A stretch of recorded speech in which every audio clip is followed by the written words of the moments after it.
Welcome back to another Operation Meteor report, your weekly stop for all things Gundam Card Game and Assemble.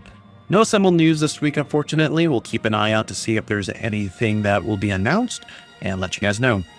Speaking of announcements, last 72 hours, Bandai has done a slew of them, and we've got a lot to cover for this week.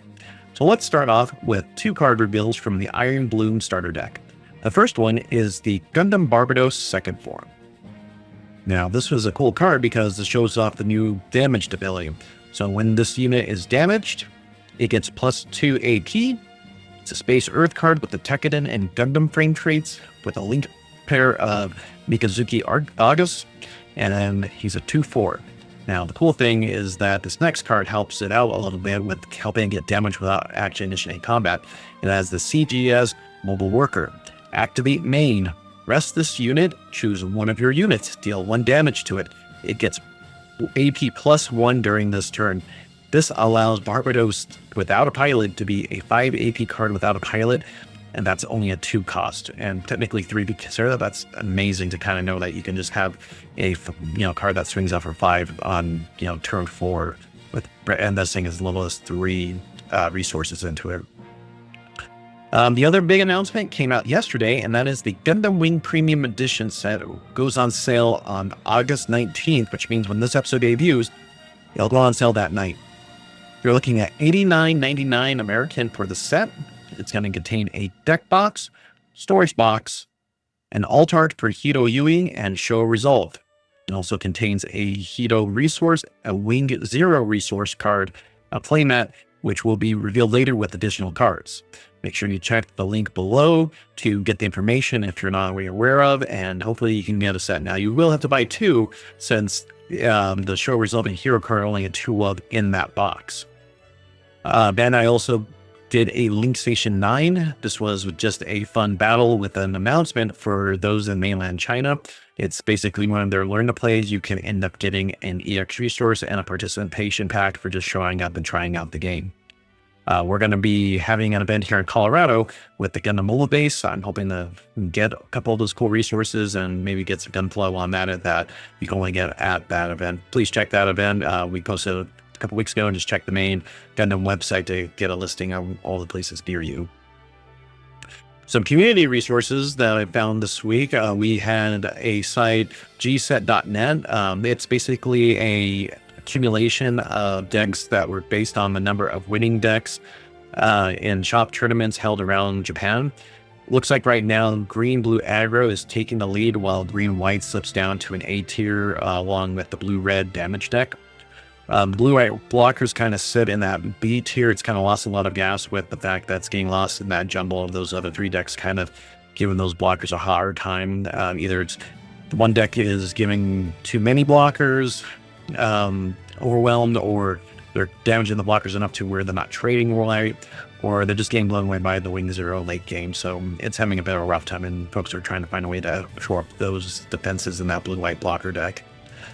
Speaking of technique, strategy, Talking Cards with Garret did a great job this week, giving us a short video on common things that he's been seeing with players as they watch it either online or in stores.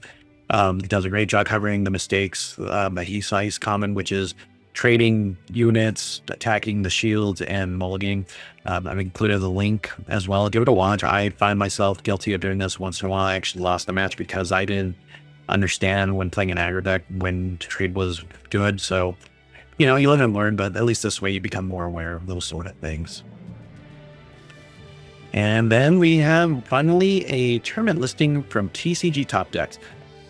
Now, this site is kind of cool because not only are they gaining a lot of information from one source, but they're pulling it from different ones. So we see European decks being played, US, New Zealand, Japan.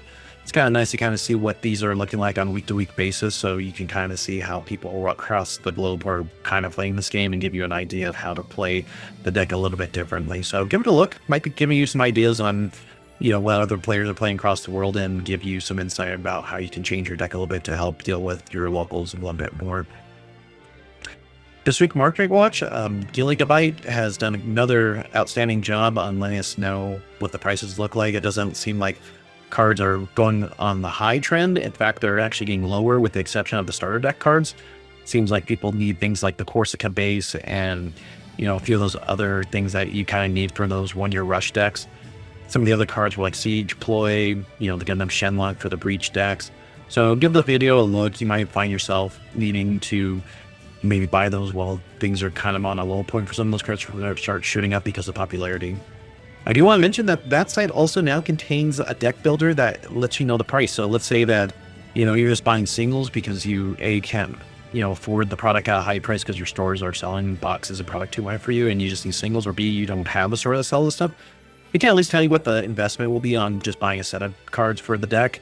You'd be surprised that some decks are getting quite cheap because of the extra product. Some stores, like mine, got a second wave in that got them like an extra case worth of cards. So I can see the product dying down because I have a feeling that happened at many stores as well. Okay, our question of the week. We have found this one on Reddit, which I thought was kind of cool because it does one of those things like sometimes you can have to resolve the card fully and other times you can do pieces. This one in question is for Deguza Mackle. This pilot card says choose one active friendly Earth Federation card and one activating unit and rest them. So some people were kind of thinking about being a little cheeky with this, thinking that's like, well, I don't have an Earth Fed card, so I could just rest my enemy unit, right? Now, this is one of those times where if you have a question about how a card works, sometimes just checking the website can give you the information. This has been a known thing on the website since like July 11th was apparently when it was updated. So it's been almost over a month that we've had a couple of these FAQs. So if you're questioning about what a card does and it's not evident, check the website. They might have it. Like it says here, can I play the main effect and choose only an enemy unit if I don't have an active unit at play? No, you cannot. So it's one of those, sometimes the card isn't clear, but checking the FAQ on the website can give you a lot more information. And with that, I'm working on a couple of other projects here. I'm going to try to put together a workbook for the community.